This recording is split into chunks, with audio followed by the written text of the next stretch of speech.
প্রিয় বন্ধুগণ, আপনাদের সাথে আজকে আলোচনা করব এমন 3 শ্রেণীর মানুষদেরকে নিয়ে যাদের সাথে কোরবানি করলে কোরবানি হবে না।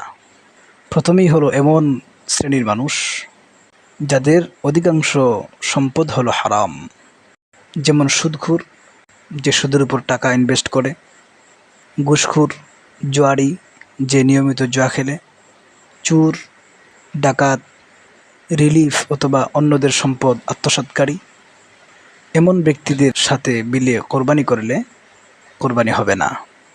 তাছাড়া যে সমস্ত মানুষের অধিকাংশ সম্পদ হালাল, কিছু ইনকাম আছে হারাম, তাদের সাথে মিলেও কোরবানি করার ক্ষেত্রে সতর্কতা অবলম্বন করা দরকার।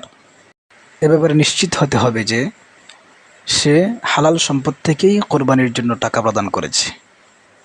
2 নম্বরে হলো এমন শ্রেণীর মানুষ যাদের সমস্ত সম্পদ হালাল, বিদেশ থাকে অথবা ব্যবসা বাণিজ্য করে অথবা চাকরি বাকরি করে হালালভাবে সম্পদ উপার্জন করে, কিন্তু নামাজ পড়ে না, ঠিকমতো রোজাও রাখে না, মাঝে মধ্যে জুমার নামাজে মনে চাইলে যায়।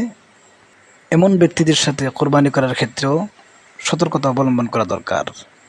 কারণ যে আল্লাহর ফরজ বিধানগুলোই ঠিকমতো আদায় করে না, হঠাৎ করে সে এমন মুত্তাকি হয়ে গেল যে একমাত্র আল্লাহর সন্তুষ্টির জন্য কোরবানি করে ফেলতেছে, এটা কল্পনা করা অনেক দুষ্কর। বরং এই সমস্ত মানুষ অধিকাংশ ক্ষেত্রে 2টি কারণে কোরবানি করে থাকে।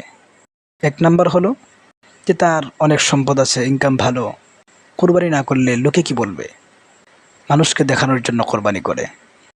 2 নাম্বার হলো যে কোরবানির সময় সবাই ভালো মন্দ খাওয়া দাওয়া করবে, তার আত্মীয় স্বজন, মা বাবা, স্ত্রী সন্তানেরা যেন ভালো করে খাওয়া দাওয়া করতে পারে, এজন্য কোরবানি করে।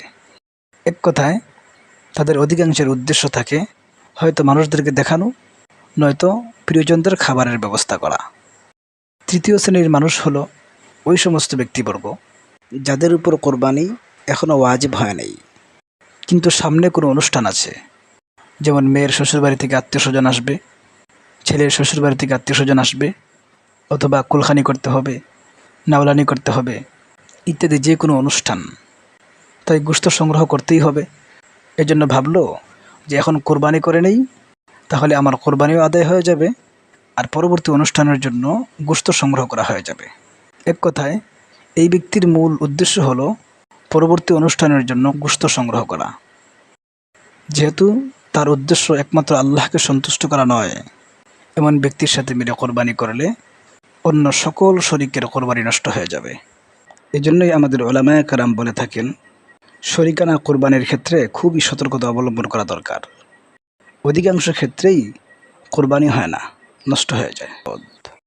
আল্লাহ পাক রাব্বুল আলামিন আমাদের সবাইকে ইখলাসের সাথে কোরবানি করার তৌফিক দান করুন এবং দ্বীনের সঠিক বুঝ দান করুন।